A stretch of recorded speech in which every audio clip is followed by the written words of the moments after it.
ದಾಸರ ಕಾಲ 1480ರಿಂದ 1564. ಗೋತ್ರ ವಸಿಷ್ಠ ಗೋತ್ರ. ವೇದಶಾಖ ಯಜುರ್ವೇದ. ಕುಲದೈವ ತಿರುಪತಿ ವೆಂಕಟರಮಣ. ತಂದೆ ಶ್ರೀ ವರದಪ್ಪ ನಾಯಕ. ಮೂಲಸ್ಥಳ ಪುರಂದರಗಡ.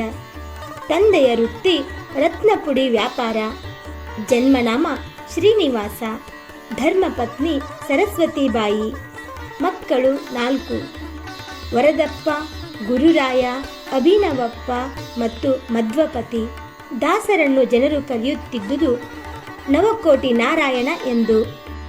ಇವರ ಪರಿವರ್ತನೆ ವೃದ್ಧ ಬ್ರಾಹ್ಮಣ ವೇಷದಲ್ಲಿದ್ದ ಶ್ರೀಹರಿಯಿಂದ.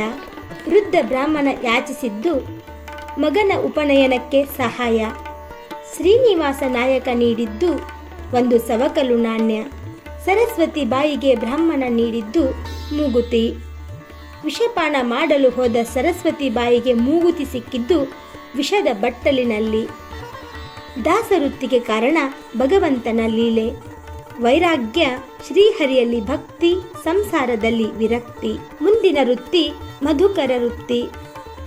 ದಾಸ ದೀಕ್ಷೆ ನೀಡಿದ್ದು ಶ್ರೀ ವ್ಯಾಸರಾಜರು. ಅಂಕಿತ ಪುರಂದರ ವಿಠಲ. ಪುರಂದರ ದಾಸರ ಆರಾಧ್ಯ ದೈವ ಪಾಂಡುರಂಗ. ಅನುಸರಿಸಿದ ಸಿದ್ಧಾಂತ ಮಧ್ವ ಸಿದ್ಧಾಂತ.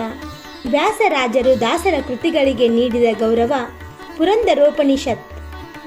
ಸಂಗೀತ ಪ್ರಪಂಚದಲ್ಲಿ ಪುರಂದರ ದಾಸರಿಗೆ ಗೌರವ ಕರ್ನಾಟಕ ಸಂಗೀತ ಪಿತಾಮಹ ಎಂದು. ದಾಸರೆಂದರೆ ಪುರಂದರ ದಾಸರಯ್ಯ ಎಂದವರು ಶ್ರೀ ವ್ಯಾಸರಾಜರು. ಪುರಂದರ ದಾಸರ ಸಮಕಾಲೀನರು ಶ್ರೀ ವ್ಯಾಸರಾಜರು, ಶ್ರೀ ವಾದಿರಾಜರು, ಶ್ರೀ ಕನಕದಾಸರು, ಶ್ರೀ ಕೃಷ್ಣದೇವರಾಯ ಮುಂತಾದವರು.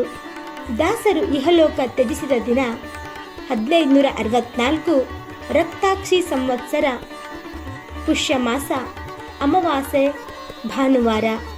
ದಾಸರ ಮೂಲ ನಾರದರು. ದಾಸರು ಕೊನೆಯ ದಿನ ವಾಸಿಸಿದ ಸ್ಥಳ ಹಂಪಿ. ದಾಸರು ಸ್ವಪ್ನದಲ್ಲಿ ಅಂಕಿತ ನೀಡಿದ್ದು ವಿಜಯದಾಸರಿಗೆ.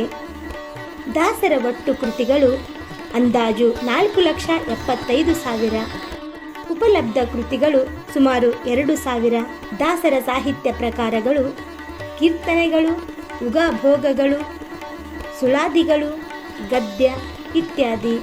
ಚಿಕ್ಕ ಚೊಕ್ಕ ಮಾಹಿತಿಗಾಗಿ ನಮ್ಮ ಚಾನಲ್ ಸಬ್ಸ್ಕ್ರೈಬ್ ಮಾಡಿ.